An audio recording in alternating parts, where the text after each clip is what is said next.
Hello साहिबान और दोस्तों को नमस्कार। इस वीडियो में हम देखेंगे कि बीएलओ को अपना रजिस्टर किस प्रकार बनाना है एसआईआर प्रक्रिया के दौरान। आपको अभी स्क्रीन पे एक ऑर्डर दिख रहा होगा जो कि मुख्य निर्वाचन अधिकारी के द्वारा जारी किया गया है कि आपको एक एसआईआर के दौरान आपको बीएलओ रजिस्टर तैयार करना होगा और उसकी एक फॉर्मेट दिया गया है कि इस प्रकार से आपको अपना रजिस्टर तैयार करना होगा। आइए हम देखते हैं। ऊपर हेडिंग है बीएलओ रजिस्टर। इसमें शुरुआत में सूचनाएं हैं कि विधानसभा निर्वाचन क्षेत्र की संख्या एवं नाम, आपके विधानसभा निर्वाचन क्षेत्र की संख्या एवं नाम, फिर आपके बीएलओ सुपरवाइज़र का नाम, आपके जो सुपरवाइज़र हैं उनका नाम यहाँ पर आएगा। इसमें फिर बीएलओ का नाम आएगा। यहाँ पर जो आपका भाग है वो संख्या आएगी। इसमें रहने वाले कुल मतदाताओं की संख्या आएगी। आपके भाग में कुल कितने मतदाता हैं उनकी संख्या आएगी और आपके भाग में कुल कितने घर हैं उनकी संख्या इस वाले ऑप्शन में आएगी।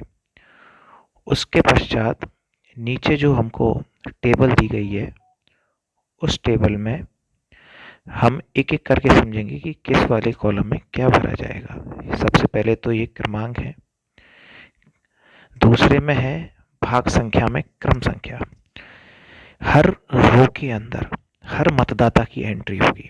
अगर आपके पास 1000 मतदाता हैं तो 1000 रोज भरी जाएंगी। 1 2 3 4 5 ऐसे करके 1000 मतदाताओं की होगी सूचना। क्रम संख्या लिखेंगे आप यहाँ पर कि क्या क्रम संख्या है। फिर उसके बाद में उस निर्वाचक का, उस मतदाता का नाम लिखा जाएगा। इनमें लिखने के बाद में उनके सामने उनके एपिक्स लिखे जाएंगे।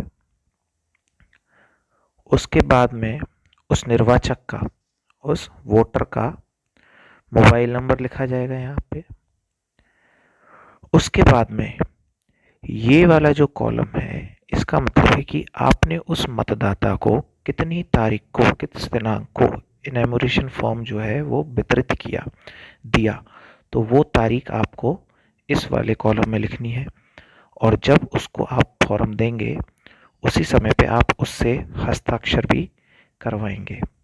इस कॉलम में आप उससे हस्ताक्षर ले लेंगे और जब इनॉमिनेशन फॉर्म आप वापस उस मतदाता से प्राप्त करेंगे उस दिन की दिनांक इस कॉलम में भरी जाएगी। और जब आप फॉर्म वापस लेंगे तभी भी उनसे साइन करवाएंगे। फिर उसके बाद में मतदाता का ईएफ विवरण ईसीआई नेट पर अपलोड करने की दिनांक। अब फॉर्म आपने ले लिया, फिर उसको आपने ऑनलाइन कितनी तारीख को किया, किस दिनांक को किया, वो दिनांक यहाँ पर आएगी। और अगर अपलोड किया तो दो ऑप्शन है, या तो हमको कलेक्ट हो गया या फिर हमको वो प्राप्त नहीं हुआ, हमको अनकलेक्टेबल दिखाया गया कि हमको किसी कारण से वो अप्राप्त हुआ। तो जिस दिन आप ऑनलाइन मार्क करेंगे तो वो तारीख डालिए। और अगर प्राप्त नहीं हुआ, यहाँ पे लिख रहा है प्राप्त नहीं होता है, तो क्या कारण है, क्या वह मृत हो चुका है, स्थानांतरित है, अनुपस्थित है या फिर डुप्लीकेट है। कई मतदाताओं के नाम 2 बार लिखे हुए हैं, तो उस क्रम के सामने, एक के सामने तो आप एंट्री प्रॉपर करिएगा और दूसरे वाले नाम के आगे आप दोहरी प्रविष्टि मार्क कर सकते हैं। आप बार बार गए बीएलओ के वो उसके मतदाता के पास लेकिन वो नहीं मिला तो आप अनुपस्थित मार्क कर दीजिए। अगर जनवरी 2025 की मतदाता सूची के बाद में मृत हो चुके हैं तो यहाँ पर आप मार्क कर दीजिए। और अगर वह परमानेंटली दूसरी जगह चले गए हैं तो यहाँ पे स्थानांतरित मार्क कर दीजिए। इस प्रकार आपको पूरा रजिस्टर तैयार करना है, आपको टिक मार के चिन्हित करना है। और अगर कोई विशेष विवरण हो तो आप यहाँ पर सबसे आखिरी कॉलम में दर्ज कर सकते हैं। यह आप अपने पास एक पूरा रजिस्टर तैयार करके रखें, जिससे कि भविष्य में आपसे अगर कोई जानकारी मांगी जाए तो आप संग ही संग उसको दे सकें और आपके लिए भी काम आसान हो। और भविष्य में जब ड्राफ्ट रोल के बाद में अगर ऑब्जेक्शन उठाए जाएंगे तो आप उसका आसानी से जवाब दे सकें। सभी बीएलओ साहिबान को एसआईआर की प्रक्रिया के लिए शुभकामनाएं। अच्छे से काम कीजिएगा। धन्यवाद। और अगर आपको कोई डाउट हो तो आप कमेंट कीजिए, हम आपकी सॉल्यूशन बिल्कुल जवाब देंगे। धन्यवाद।